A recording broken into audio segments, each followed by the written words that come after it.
In our passage today, Paul is naming that something significant happened when Jesus died on the cross that changed everything.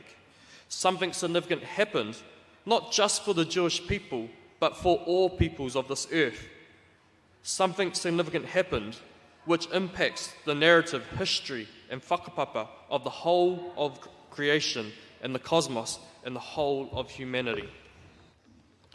Paul, he's expanding on what he's talking about in Romans 3, verses 21 to 26, where he's using metaphors to describe the significance of Jesus dying on the cross and offering his life as a gift for humanity, where we have right standing with God and we have right relationship with God.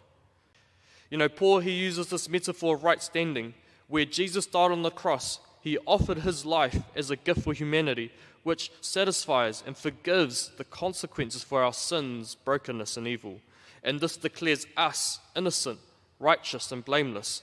And the metaphor of right relationship is also described as peace or reconciliation. And this comes from a context of warfare and conflict of Pax Romana, where Rome achieved peace by removing hostility, opposition, and conflict by brutal force and violence, or slow-motion dehumanization known as colonization. Paul uses this metaphor of right relationship that when Jesus died on the cross, he offered his life as a gift, and this resolved, and settled the hostility, opposition, and conflict, the sin that existed within our relationship with God. Therefore, we have peace and are reconciled and have right relationship with God. And this is also tied up with the Jewish idea of shalom. When we experience peace and reconciliation and right relationship with God, this is a blessing.